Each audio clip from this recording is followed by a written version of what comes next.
नमस्कार दोस्तों। कल हमने वर्ण विचार की जो परिभाषा पढ़ी थी वो आप एक बार केसी प्रकाशन की जो व्याकरण हमने शुरू की थी, वर्ण की जो परिभाषा हमने पढ़ी थी कि भाषा की सबसे छोटी लिखित इकाई जिसके टुकड़े नहीं कर सकते हैं वो वर्ण कहलाते हैं। तो हमने कल पढ़ लिया, ये सरसरी दृष्टि से आपको बता देते हैं। ये हमने पढ़ लिया। आज का जो टॉपिक है वो है वर्ण के भेद। कितने भेद होते हैं? 2 भेद होते हैं, स्वर और व्यंजन। स्वर वे वर्ण ध्वनियाँ जिनके उच्चारण में किसी अन्य ध्वनि का सहारा नहीं लिया जाता, अर्थात किसी दूसरे जो ध्वनि है उसका सहारा नहीं लिया जाता। वर्ण ये जो स्वर है वो स्वतंत्र होते हैं, स्वतंत्र इकाई होते हैं। समझ गए होंगे आप। स्वर कल आपको बताया था कि स्वर 11 होते हैं। ए, आ, ई, उ, री, ए, ऐ, ओ, औ।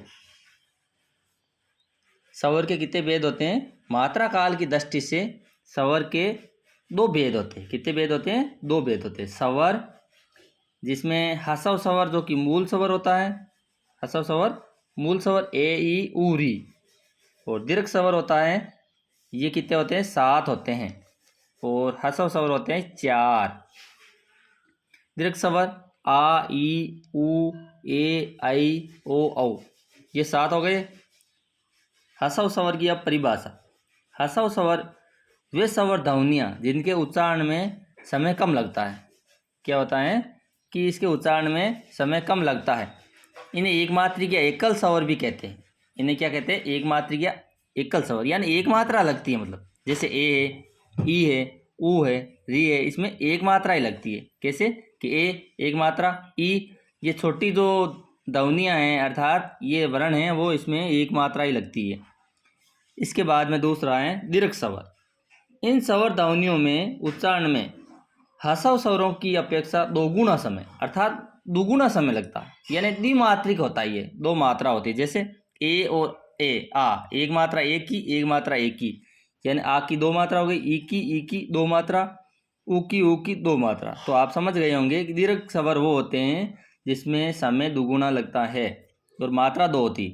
अब दूसरा जो भेद है हम स्वर का पढ़ेंगे। उत्पत्ति के आधार पर स्वर के जो भेद हैं इसमें मूल स्वर और संधि स्वर। मूल स्वर वो होते हैं इन स्वरों के निर्माण में अन्य स्वर का योग नहीं होता, यानी अन्य स्वर का योग नहीं होता, अकेला ही मूल स्वर। ए, ई, उ, री, ए मूल है, इसमें किसी का सहारा नहीं लिया गया है। ई मूल है, ई प्लस ई यानी ई रहेगा, उ प्लस उ ही रहेगा, री प्लस री रहेगा।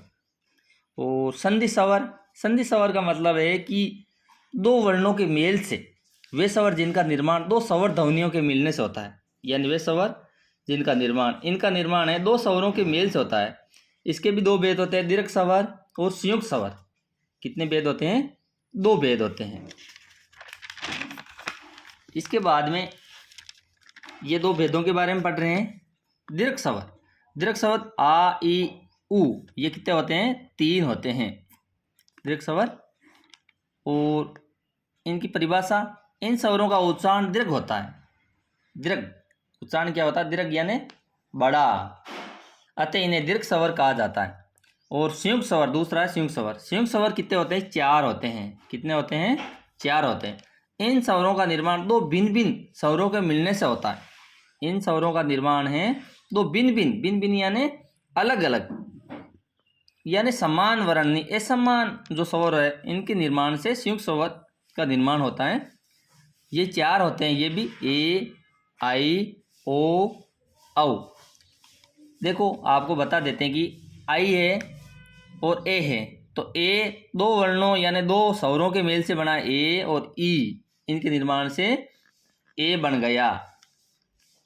और आई ए प्लस ए यानी संयुक्त हो ना, 2 वर्ण यानी 2 स्वर, ए प्लस उ ओ 2 स्वर, दोनों स्वर हैं।